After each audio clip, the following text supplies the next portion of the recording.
Bismillahirrahmanirrahim. Assalamualaikum warahmatullahi wabarakatuh. Alhamdulillah, alhamdulilladzi ja'ala darussalam li bani salimin walladzi ja'ala darun najah li bani najihin walladzi ja'ala darut taqwa li bani muttaqin. Allahumma shalli wa sallim wa barik ala sayyidina Muhammadin wa ala alihi washabbihi ajma'in. Subhanaka la ilma lana illa ma 'allamtana innaka antal alimul hakim. Wa la hawla wa la quwwata illa billah. Wa yassir li amri wahlul 'uqdatam min lisani yafqahu qawli wa ba'du. Syukur kita kepada Allah dengan senantiasa kita mengucapkan alhamdulillahirabbil alamin. Wassalawat kita kepada Nabi Muhammad dengan senantiasa mengucapkan Allahumma shalli ala sayyidina Muhammad wa ala ali sayyidina Muhammad. Hadirin ibu bapak yang dimuliakan oleh Allah Subhanahu wa taala, alhamdulillah beda dengan hari pertama ya Pak. Hari pertama di mushola terlihat sedikit, sekarang sudah terlihat kembali seperti awal, luas lagi. Kalau yang di belakang luas banget. Nah, alhamdulillah biasa nggak di mana-mana ya, di masjid, di rumah saya juga sama. Awal itu masang tenda, ya 1, 2, 3 hari masih kepake, keempat membajir tenda. Alhamdulillah sini nggak masangnya, TKM. Yang belakang aja luas. Tarawih itu salah satu amalan sunnah yang adanya di bulan Ramadan. Sangat disayangkan kalau kita meninggalkan sholat tarawih yang adanya di bulan Ramadan. Setahun cuma ada 1 bulan doang di bulan Ramadan, setahun sekali. Kita sibuk dengan dunia kita, dengan kerjaan kita dan lain sebagainya. Tetap laksanakan tarawih meskipun itu sendiri di rumah. Karena enak kalau di rumah mah nggak pakai bilal, Rasulullah Muhammad langsung aja. Ya. Pertama puluh, kedua puluh lagi nggak apa-apa. Ya.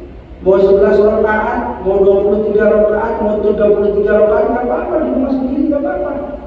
Yang penting jangan ditinggalkan tarawih. Sesibuk apapun kita, pulang kerja misalkan yang ke rumah mandi capek lelah udah tak lebih baik bisa nggak sanggup berjamaah di musola. Karena kenapa tuh jadwalnya Ustaz anu kajian anu lama dia mah nggak jadi. Ya. Pada zaman bosan di Al-Azhar imamnya lama-lama banget kalau tarawih pindah ke Mujahidin. Tetapnya yang imam di sini imam di Mujahidin. Itu fenomena tarawih kita. Ya. Mau cepat, mau pendek, nggak apa-apa. Rasulullah nggak melarang.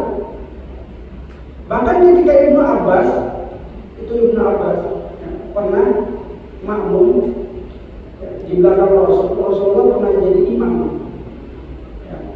Surat pertama Al-Baqarah dilanjut dengan Al-Imran. Dipraktekin sama Ibnu Abbas nih di rumahnya. Dipraktekin, ini makmum lapor ke Rasul. Ya Rasul, itu Ibnu Abbas. Kenapa? Lama banget kalau imam. Dimarahin bukan sama Rasul. Ya Abbas, kenapa? Itu jamaah pada komplain tentang sholat. Saya cuma mengikuti apa yang kau ajarkan ya Rasul, kata Ibnu Abbas.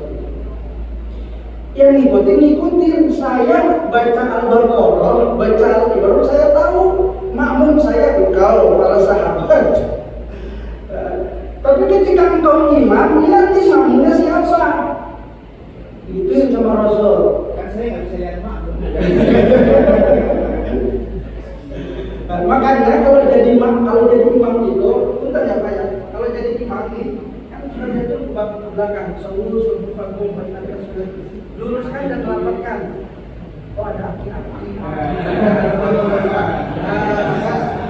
Yang tadinya 120 cc, 225 cc. Harus berbut. Harus lihat gitu, imam itu harus kayak gitu. Harus lihat. Wah ini pemuda semua nih. Wah ini kayaknya kalau saya ngebut, di komplain Ustaz cepet amat sih imamnya. Biasa kalau anak muda pengennya kita lagi pelan-pelan. Balik ya. Ya lihat dulu jamaahnya. Ya. Akhirnya apa? Bahkan ya dalam satu riwayat Rasulullah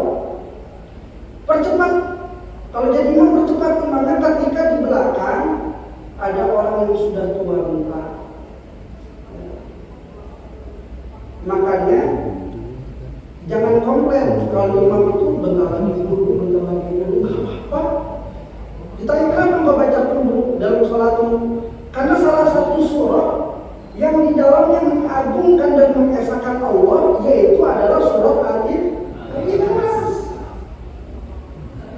Makanya bapak ibu kalau sholat di rumah rakaat pertama duduk nggak apa-apa, nggak ada yang komplain kok, nggak ada yang makmum. Yang pasti saya pesan Pak, sayang kalau ditinggalkan tarawih.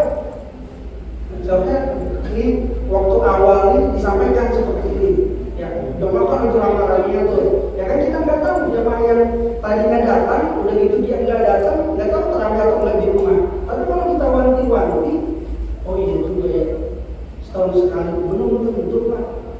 Tahun depan kita dipanjangkan umur, ketemu lagi bulan Ramadan.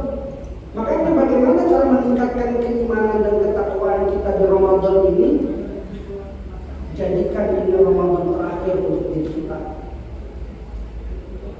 Jadikan Ramadan ini terakhir untuk diri kita.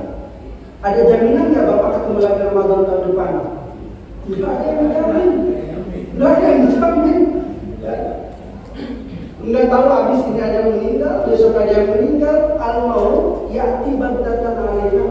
Mati itu datang secara tiba-tiba kepada kita.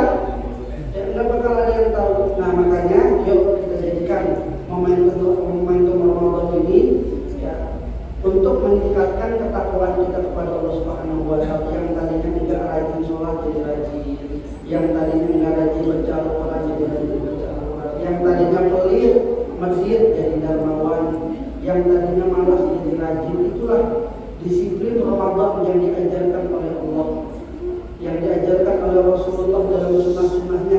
Bagaimana Ramadan membentuk diri kita untuk disiplin, membentuk diri kita untuk taat kepada Allah Subhanahu wa Ta'ala. Tidak panjang lebar yang saya sampaikan, ini dengan manfaatnya. Tarawih mau itu 11, mau itu 23, cuma yang penting melaksanakan tarawih. Jangan sampai ada perselisihan, ada perbedaan yang mau sama 11 rakaat, orang memang 23, belum tentu full 23. Ya, 11 rakaat sama witir 3, nggak apa-apa. Yang penting kita istiqomah menjalankan terus sampai malam takbir. Insyaallah mudah-mudahan Allah panjangkan umur kita. Allah menerima puasa kita dari awal hingga saat ini. Amin. Bila itu hidayah. Assalamualaikum warahmatullahi wabarakatuh.